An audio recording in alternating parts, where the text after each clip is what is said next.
faayinaansii meeshaalee kaapitaala Itoophiyaa hundaa'e.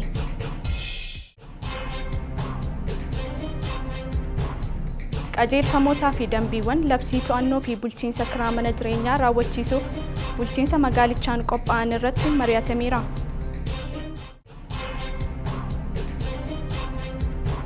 chaayinaan naannawaa taayiwaanitti shaakala waraanaa eegalte.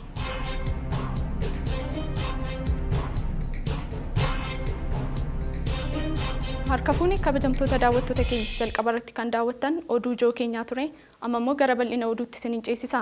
TV waliif irraa oduu sa'aatii kanaaf qindeeffanne kan isinitti himtu ammoo an kennaa darajjeeti. haga xumuraatti nu waliin tura. Waldaan faayinaansii meeshaalee kaapitaala Itoophiyaa hundaa'e Liyaa Taaddasa dabalata isaa qindeeffattee jirti. Waldaan faayinaansii meeshaalee kaapitaala Itoophiyaa hundeeffamee jira. Hundeeffamuun waldichaa indaastireelaayzeeshinii Itoophiyaa fi qonna makaanaayizeeshinii deeggaruun damicha irratti hojii akka biyyaatti karoorfaman akka milkaa'an gahee olaanaa qabas jedhamee jira. Rakkoo liizii faayinaansii intarpiraayizoota maayikiroo fi xixiqqaa mudatu karaa qindaa'aan furuufis gaheen inni qabu guddaadha jedhameera. Pireezidaantiin Baankii Misooma Itoophiyaa fi walitti qabaan boordii waldichaa Dr. Yohaannis Ayyaloo waldichatti baankotaa fi dhaabbilee faayinaansii qabaachuun dhaabbilee liqaa argachuun hin dandeenye deeggarsa taasisaa turuu himaniiti jiru. Finfinnee dabalatee naannoleetti faayinaansii kaapitaalaaf haala mijataa kan uumee fi hanqina maashineerotaa furuuf furmaata qorannoo irratti hundaa'ee kennaa jiraachuus beeksisaniiru. Gara fuula duraattis waldichi misooma biyyaa ariifachiisuu hojii danda'an irratti deeggarsa taasisuu kan itti fufu ta'uu himaniiti jiru. Itti aanaan bulchaa baankii biyyoolessaa Itoophiyaa obbo Salamoon Dastaa Itoophiyaatti dhaabbileen faayinaansii kaapitaalaa kennan kan biyya alaa tokkoo fi kan biyya keessaa 5 akka ijaaran ibsaniiru. Dhaabbileen kunneen 55 ol banuun maamiltoota 5,000f tajaajila kennaa akka jiran eeraniiti jiru. Dandeettiin kaapitaala dhaabbilee kanaa birrii biiliyoona 5 ol ta'uu ibsuun hanga ammaatti liqii birrii biiliyoona 2 ol kennuus ibsaniiru. Kanaaf gara fuula duraatti dhiyeessii meeshaalee oomishaaf haala mijeessuun oomishni qonnaa dhiyeessii biyya keessaatiin alatti sadarkaa idil-addunyaatti dorgomaa akka ta'uuf gahee isaa cimsuu akka qabus dhaamaniiti jiru. Hoogganaan waliigalaa waldichaa obbo Asfaw Abbabee gama isaaniin milkaa'ina ceemsa damee qonnaa irraa gara industirii taasifamuuf faayinaansii meeshaa kaapitaalaa argachuun murteessaa ta'uu eeraniiru. Oomishaalee qonnaatti galtee dabaluun gabaa biyya alaatiif dhiyeessuuf maashinerii fi galteewwan qonnaa dhaqqabamaa taasifamuu akka qabus dhaamaniiti jiru. Pireezidaantii Baankii Misooma Itoophiyaa, Ministeera Industirii, itti aanaa bulchaa baankii biyyaalessaa, Ministeera Maallaqaa fi hooggantoonni dhaabbilee biroo kan dhimmi ilaallatu hundeeffama waldichaa irratti argamaniiti jiru. Tajaajila oduu Itoophiyaa wabeeffanne. Yakkamaan barattuu yuunivarsiitii Asoosaa ajjeese adabbii cimaa hidhaa waggaa 18tiin adabame. Yakkamaan barattuu yuunivarsiitii Asoosaa kan turte Daraartuu Lammeessaa cuubee waraanee ajjeese adabbii cimaa waggaa 18 adabame. Yakkamaan obbo Yohaannis Margaayitichaa jedhamu caamsaa 9 2016 ganama naannawaa sa'aatii 2:54tti hiriyyaasaa kan turte Daraartuu Lammeessaa cuubee waraanuun ajjeesuu isaan yakka ajjeechaan himatamee ture. Yakkamaan kun yakka ajjeechaa kana raawwachuu abbaan alangaa qorannoo taasisuun ragaa namaa fi yaala mana murtii olaanoo magaalaa Asoosaaf dhiyeesseera. Manni murtichaas yakkamaan seera yakkaa mootummaa federaalawaa dimokiraatawaa Riippaabilika Itoophiyaa tumaa keeyyata 539 muraa 1A jalatti tumame darbuu isaa mirkaneesseera. Haaluma kanaan manni murtichaa dhaddacha guyyaa har'aa ooleen himatamaa ni barsiisa kan jedhe adabbii cimaa waggaa 18tti murteessuun ragaan qajeelcha poolisii bulchiinsa magaalaa Asoosaa irraa argame ni mul'isa. qajeelfamootaa fi dambiiwwan labsii to'annoo fi bulchiinsa kiraa mana jireenyaa raawwachiisuuf bulchiinsa magaalichaan qophaa'an irratti mari'atameera. Daraartuu Garbaa bal'ina isaa qabdi. qajeelfamootaa fi dambiiwwan labsii moodelaa to'annoo fi bulchiinsa kiraa mana jireenyaa raawwachiisuuf bulchiinsa magaalaa Finfinneen qophaa'an irratti hubannoo uumuuf magaalaa Adaamaatti waltajjiin taa'ameera. Waltajjiin bulchiinsa magaalaa irraa kaasee miseensonni hooggansaa fi raawwachiiftoonni damee misooma manneenii kutaalee magaalaa fi aanaalee irratti hirmaatan hojiirra oolmaa labsii to'annoo fi bulchiinsa mana jireenyaa 1320 muraa 2016 irratti taa'ameera.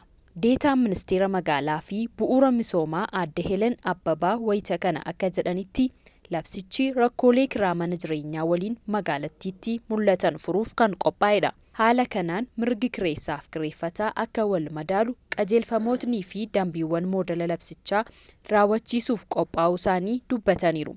Qajeelfamoonni fi dambiiwwan moodelaa labsichi magaalaa Finfinneetti hatattamaan hojiirra akka ooluuf qophaa'an hojiitti akka galan qooda fudhattoonni hundi xiyyeeffannoon akka hojjetan gaafataniiru. Ministeera magaalaa fi bu'uura misoomaatti geggeessaan raawwachiisaa misoomaa fi bulchiinsa manneenii obbo Tsaggaayee Moshee bal'ina qajeelfama labsichaa waltajjii irratti kan dhiyeessan yeroo ta'u, labsichi itti fayyadama walqixa akka mirkaneessu dubbataniiru. Muuxannoon magaalota biyyoota alaa adda addaa labsicha keessatti kan kaa'ame ta'uu eeranii komii raawwii irratti mudatan furuuf koreen iyyannoo dhaggeeffatu amma kutaa magaalaa fi aanaaleetti ni hundeeffamaa jedhaniiru. Dhibaa'ummaan hojii dargaggoota bira jirus hojii dhabdummaaf sababa waan ta'eef dargaggoonni hojii tuffachuu dhiisanii kutannoon hojjechuu akka qaban biiroon dhimma hojjetaa fi hawaasummaa beeksise. Dargaggoonni hojii kamiyyuu tuffachuu akka hin qabnee fi waan hunda hojjechuu akka qaban himamee jira.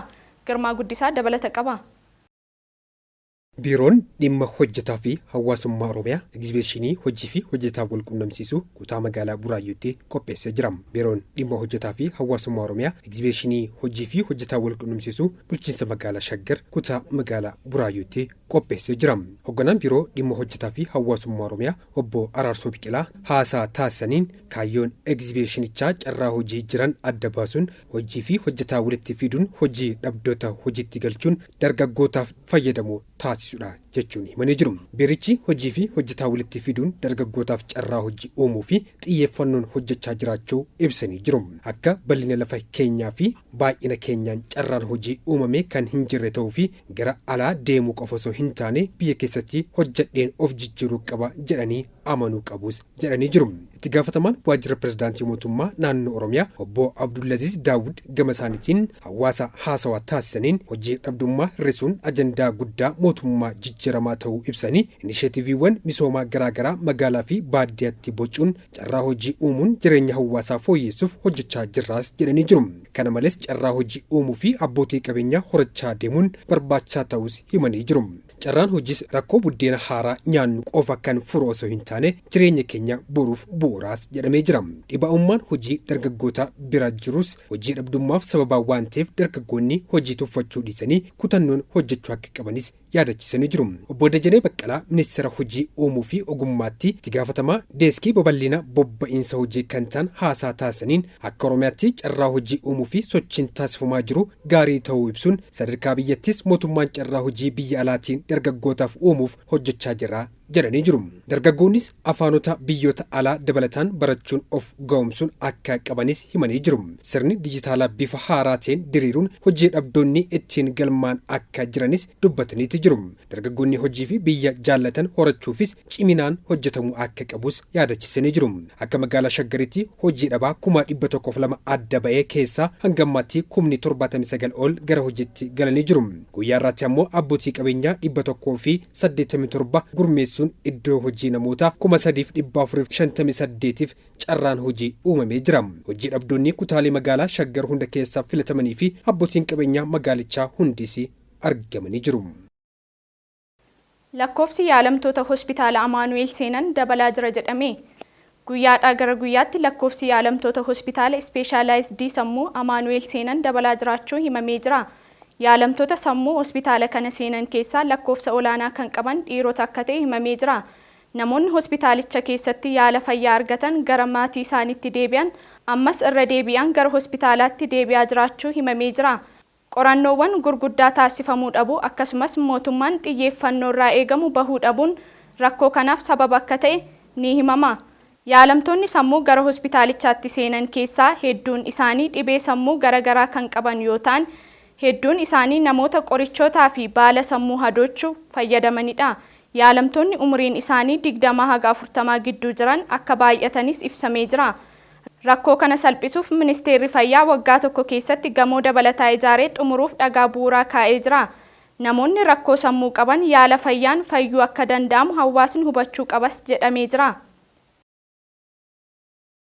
Itoophiyaan naannolee hedduutti roobni walitti fufinsaan akka roobu raagame. Guyyoota kurnan dhufan keessatti naannolee biyyattii iddoo hedduutti roobni cimaan akka roobu gabaafame. Instituutiin raaga haala qilleensaa Itoophiyaa guyyoota kurnan dhufan keessa keessumaa guyyoota jalqabaa roobni cimaa akka roobu beeksiseera. Instituutiin raaga haala qilleensaa Itoophiyaa irraa akka ibsametti naannolee kibba lixaa fi kaaba dhihaa Itoophiyaatti rooba salphaa haga cimaa fi qilleensi jiidhaa qabu guyyaarraa gara guyyaatti ni jiraata.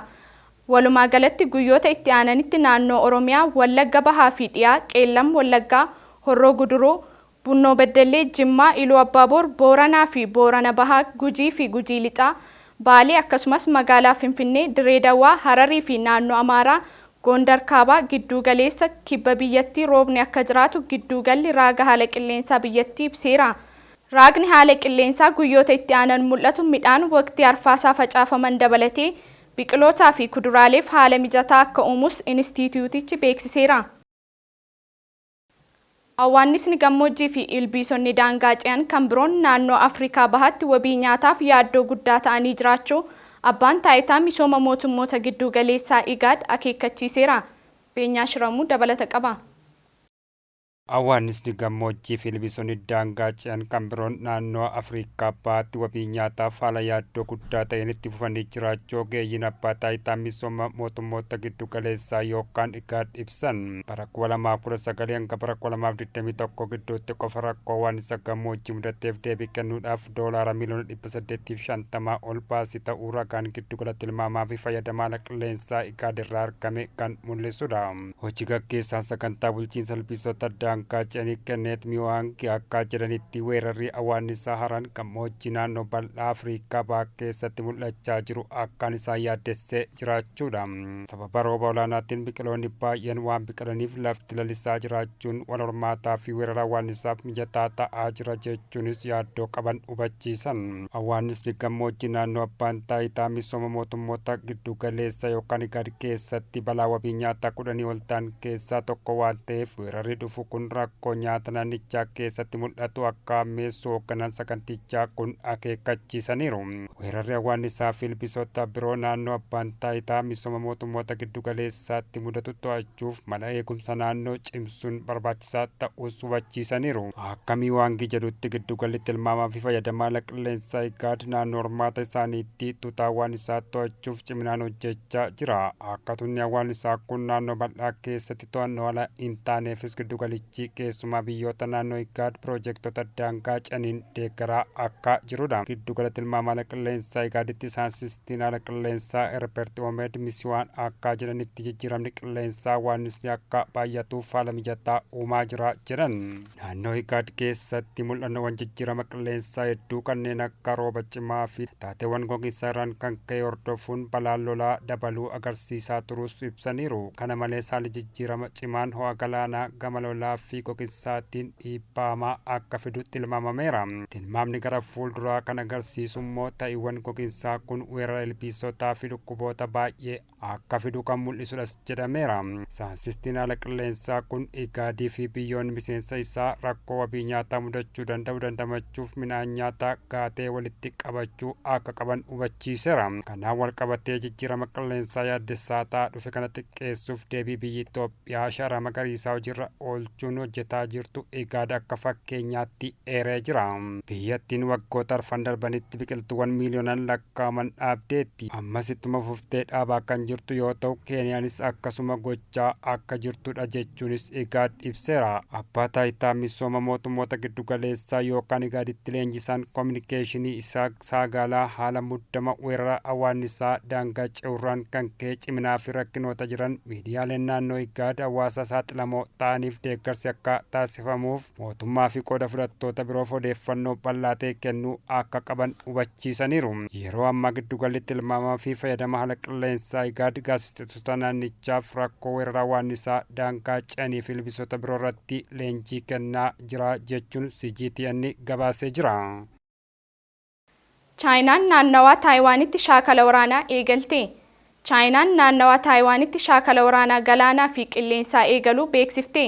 Shaakalli guyyoota lamaaf gaggeeffama jedhamu kun pirezidaantii haaraa Taayiwaan ta'uun kan muudaman birmadummaa biyyattii nan kabachiisa jechuun waadaa galuu isaanii hordofee Chaayinaan tarkaanfii of eeggannoo kana eegaluu ibsameera. baatii tokkoon dura filannoo gaggeeffame injifachuun pirezidaantii Taayiwaan kan ta'an Lee Ching-tiin Taayiwaan dhiibbaa siyaasaa Chaayinaa jalaa bilisa ni taasifna jechuun dubbachuun isaanii kan yaadatamudha. Taayiwaan kutaa bulchiinsa kooti jechuun kan amantu Chaayinaan dubbii pirezidaantichaaf deebii kennaa kan turte yoo ta'u, jecharra kan darbe naannawaa daangaa Taayiwaanitti shaakala waraanaa taasisuu eegaluun ibsameera. Chaayinaan shaakala kanarratti xiyyaarotaa fi dooniiwwan waraanaa hagam akka hirmaachifte wanti ifatti beekame kan hin jirre ta'uu New York Times gabaaseera. Kabajamtoota daawwattoota keenya Waliif TV irraa oduulee sa'aatii kanaaf qindeeffanne haga ammaatti kan daawwattan ture. Oduu isinitti himuun kan si waliin turte Ankinnaa Darajjeeti. Qophiilee Waliif TV afaan biroo waliin turtii gaarii.